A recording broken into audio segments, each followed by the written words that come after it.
in today's class, the first session of the Core Beginners Core series, it was awareness raising really, and it's connecting to the body's lines of force, really feeling the strength in the body, but also breath awareness. So those were the two directions that we're constantly weaving throughout the class. You probably noticed me saying either a focus on the strength of the core, the strength of the thighs, strength of the core, upper body, upper abdominals. So that kind of strength and the physical, feeling your body physically tapping into its aliveness and into its full strength, but at the same time breathing into it. So noticing your breath, and it's the first class in the series where you are exploring these two come together, the body and the breath. And it's a tall order. It takes time to bring the two together, and most importantly to keep them together. And that's the beauty of the core class. Now there was also a trick to it. I brought it in when we were doing the shimmy in the Warrior 3 and in the Warrior 2 and the triangle. Shifting from aligning the body from the ground up, checking that each body part is engaged, to activating the core and letting the core sort of like straighten and strengthen the body out. So you move from the core, you breathe your core, and your body follows in tone. If you've got a strong engaged tone, you're not just keeping it here. It would be impossible to do so. You can try, keeping it here and then collapsing. It's really hard to do it. If you've got a strong, engaged, stable trunk, pelvic floor, upper abdominals, trunk, then you're winning. Chances are the rest of the body will match the tone of the core. That's the natural tendency, and you don't have to do anything, but you do have to stay with it. So you have to stay with it, and when the body engages, you stay with that engagement. You don't try to control it. The body will automatically tune in, but you have to stay present. Now, why doing why was the class designed like this? Well, we started with the sun salutations, quite straightforward. But in the sun salutations, I was cueing the legs and the hand, the legs and the arms, the strength they have, and that's very important because they are 4 of the 5 lines of force. So the way you're pressing down through the hands, the feet, the way you're activating the muscles of the arms, the way you're lifting through the kneecaps and thighs, that brings the tone into the pelvic floor and into the upper back. And the upper back, it connects the breastbone and brings the tone into the upper abdominals. So that's step 1. And it's they say fight fire with fire. In this way, we're activating tone with tone. That's what we're doing. So if we want to bring awareness and tone to the core, we need to start with tone. So in the sun salutations, we didn't rush through them because we really wanted to give the body time to sort of like wake up in itself. After the sun salutations, we did the chair pose. Super. That's my latest yoga crush. I do it all the time, and it's a super pose for a couple of reasons. I'll say at least three because I like three.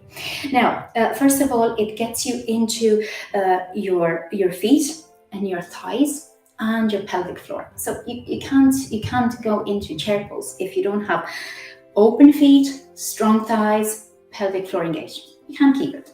Then it brings you into the counterbalance.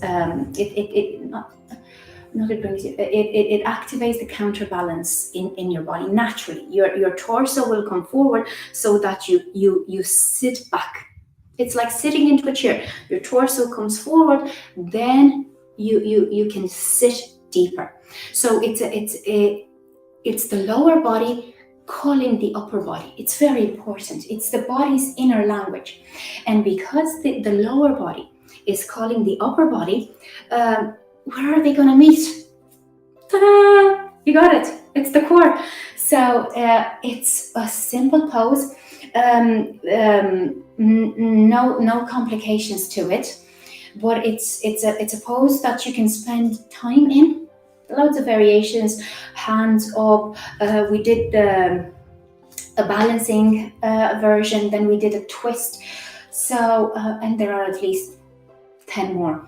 But it's a great way to bring the lower body to full tone, bring the upper body as the lower body calls it, and then bring in the core, and then you breathe into it and you observe your breath. So yes, it is intense. It can get intense. My thighs are like, ooh. It is intense, but it's not defeating us. So we're not bearing a lot of weight that we can control. We're constantly controlling the body, noticing the body, staying with the body. So it's wonderful. It's my favorite way of starting core classes or flow classes. It's just a whole body coming together. Then we did a standing forward fold, just to wake up the muscles of the hamstrings. But we did it with the palms facing down again, just to demonstrate how important it is to keep the hands and the shoulders open. Again, you are not letting a certain part of the body take another part of the body weight. So the torso stays open and the torso stays engaged, and then the hamstrings will release slowly with awareness. And it's a great pose at the end of the day, especially if you've been sitting down, or if you're into running or cycling. But also, it's a way to get used to that release. Again, it's communicating to the body, it's okay to release. You can tone and release at the same time. Then we had the triangle, and in the triangle we brought a bit more of the core power, and the core power in the if you guys remember the micro move up and down, and it's literally engaging the sides of the trunk to move the trunk in its openness. The body was aligned, and it was moving it from the inside out. If you guys got that feeling, I love talking about the class after it's done, because during the class there might be things that we miss out on, but it's great to see it in the post class talk, and then you can do the class again and really feel it. So it's like moving the trunk from the inside out, and it's a gorgeous feeling. Again, it's moving the body in its integrity, and it's moving it slightly, but it's so intense. If you try and do the same move like this, you'll notice even though you're moving a lot wider, it's not the same. And it's wonderful to see how a tiny move, first of all, it's steadier, it's more controlled, it's more intense, and it's more strengthening. And then your breathing into that move. So when you're moving less, you have you have more space, and in a way more energy goes into how you're breathing, because you're not that worried about the range of motion or the end position that you have to get to. You are just in that part of the body, and you're literally focusing your breath in that part of the body. So the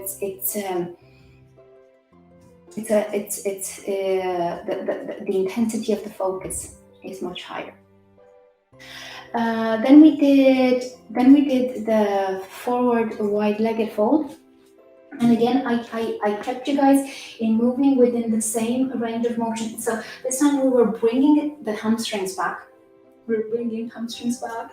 So we were bringing the hamstrings back, but again we were bringing the hamstrings back into that release with the support of the thighs, pelvic floor, core, upper body. So the whole body was keeping its weight as the hamstrings were extended. So we're not stretching passively a muscle, and we're not insanely firing up only the abdominal muscles. Working the core is working the whole body. There's no isolating it in yoga. So it's a pity to do that, really, because it's like you've got that space of the class when you can go into the strength of the body and then breathe into that strength with awareness, with softness, with patience, and you really come into the power of your body. That's what the core class really gets you to feel, the full power of yourself, the physical, the energetic, and the mental coming together. So it would be a pity just to do abdominal work. So you release, you strengthen, and then you soften. And it's a complex process, and it takes a lot of presence, and it takes a lot of focus, and it takes a lot of discipline. But the benefits are enormous. So I'll tell you more about that. Anyways, so we did the wide-legged forward fold. Then we did Warrior 2, where I got you guys to feel the obliques.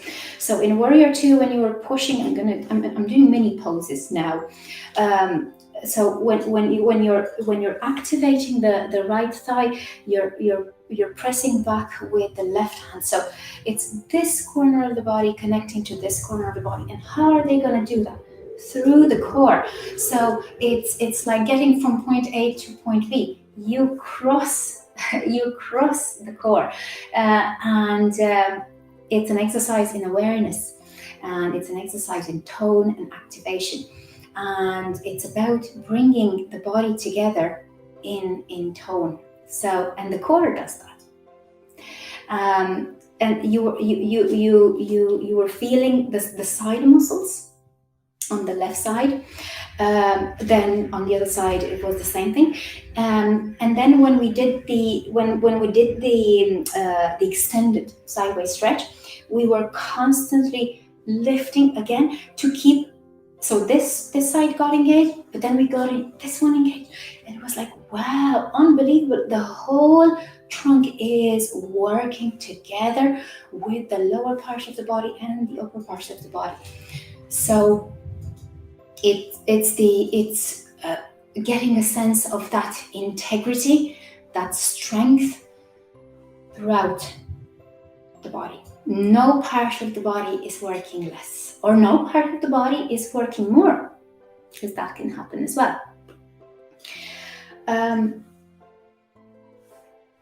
We finished with the standing poses with Warrior 3 and hand to toe. And again, it's not about perfect balance. It's not about losing your wobble, not at all.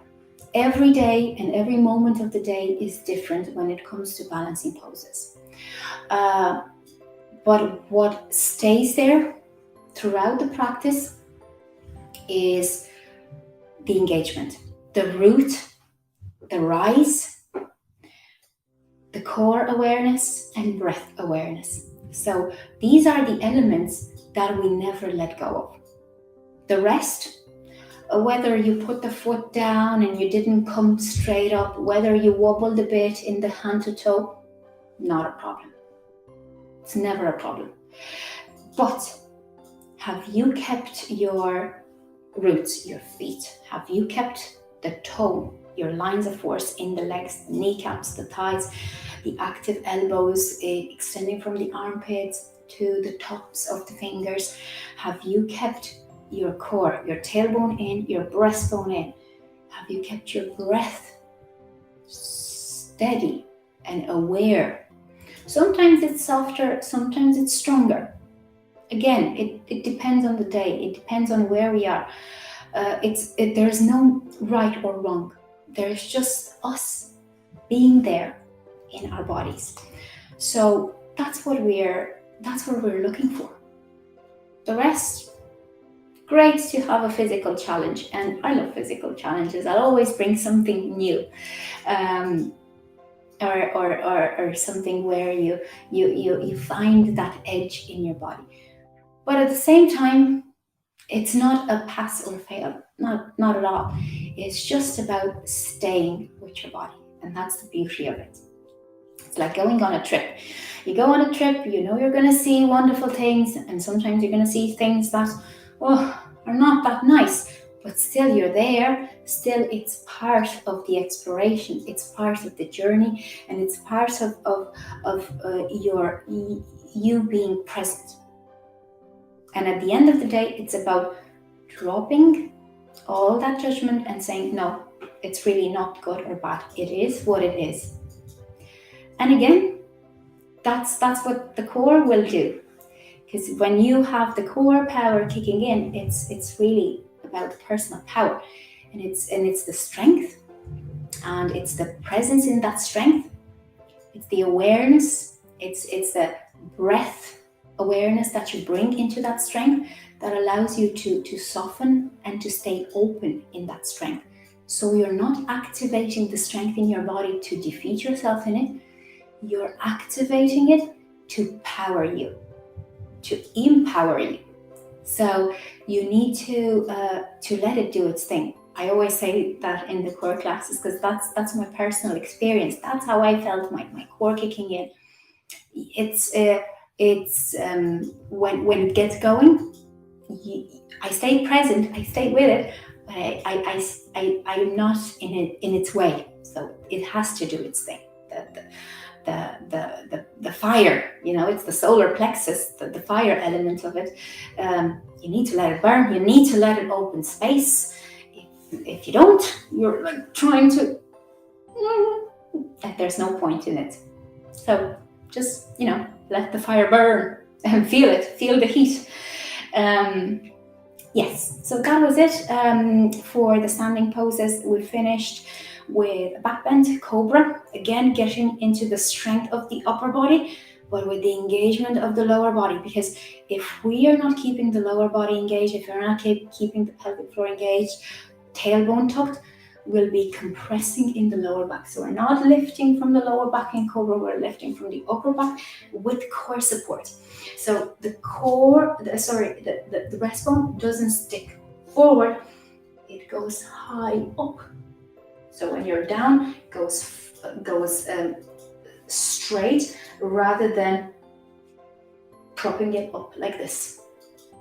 So you're elongating the spine, you're not curling the spine, if that makes sense. What else?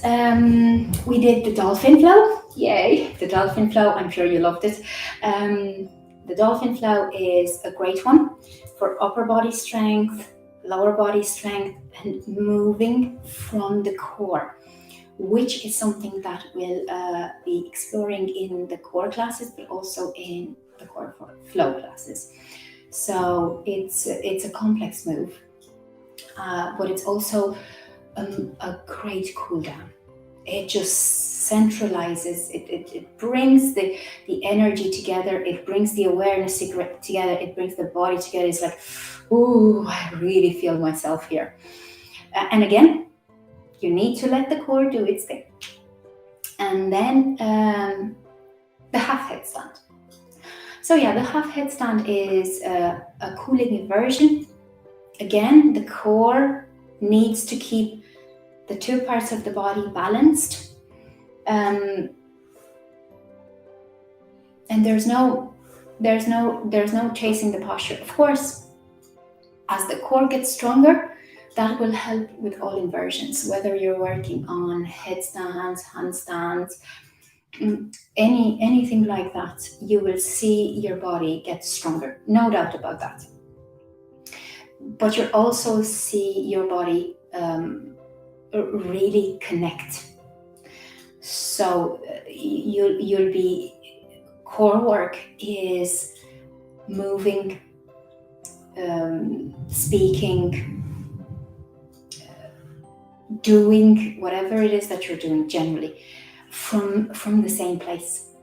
So whether you're moving your hands, you're doing that from the core. Whether you're moving your legs, you're doing that from the core. So it's about bringing you to your center.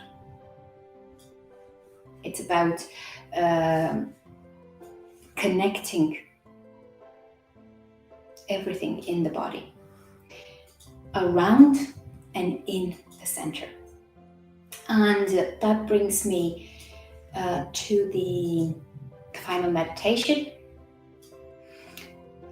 where it was about breathing the body in and releasing the body out, letting the body come to stillness.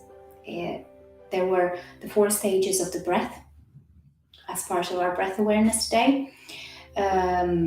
The inhale, the pause after the inhale, the exhale, the pause after the exhale. And the inhale is about the life force, bringing in the life force, feeling it, the openness, the vitality, the vibrancy, the tone in it.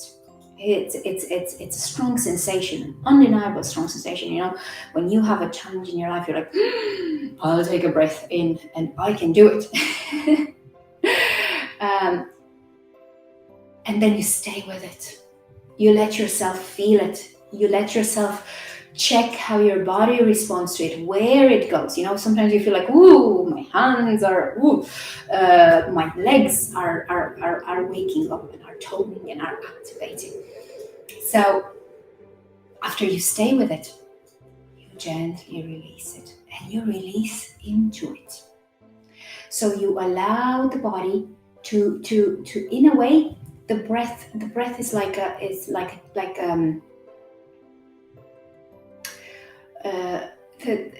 how when you wash clothes, the water washes the dirt away. So the clothes allow the dirt to be washed in the water. In a way, you allow the body to release the effort, to release the tension, to release all those sometimes energetic knots. You release them in the breath, and the breath will just carry them away. But it's as simple as that. It's as attainable as that. But there's a willingness to it. Again, the willingness to be present, but and to watch everything as it happens, to allow it to happen, to allow it to let go. And it's a very powerful thing. Imagine,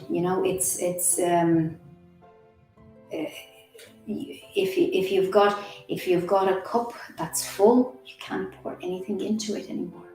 So if you've got a body that's tense, that's made a lot of effort, if you've got, if you feel that can have more energy, but you'd like some more, there's an element of release there. And by releasing everything that's unnecessary right here, right now, you allow that beautiful life force, that beautiful vibrancy, that beautiful openness, that beautiful tone to happen again on the exhale. Sorry, on the inhale. So the releasing on the exhale allows for the inhale to happen again. That's how it goes. So you're through the core, you're breathing in and into the whole body, and then you're breathing out from the whole body. You're letting the whole body release and come to the beautiful pause after the exhale into stillness. It's a pause of stillness, awareness, clarity. It's a pause of freedom. There are so many things for you to find in that pause. Again, just allowing the body to drop into it. There's a lot of, in the physical practice, when we worked with the exhale, you notice there's a lot of tone to the exhale. And this is something that we'll be exploring in the next classes. The exhale has great tone, great strength. The same for the pause after the exhale or the inhale. They both have great tone, different properties. There are different spaces in the body that open, and we'll be exploring them. But for today, I only wanted you to notice these stages and notice what's happening to the body, the breath, and the mind as you go through them. Because the breath is, as I was planning the class, the breath is your companion, and it's a great companion. It will take you by the hand and lead you into a new space. But at the same time, it's a great soothing companion. So that there's taking by the hand and leading you when you're opening up the new space, and then it's a companion that gives you a hug after a moment of great intensity. So it's a great friend to have and to be aware of. So that was it for today. Those were the elements that I put together in the class, and I hope you guys enjoyed it, and I will see you next week to go deeper and deeper into the core. So thanks for joining me. Have a fun evening. Bye bye.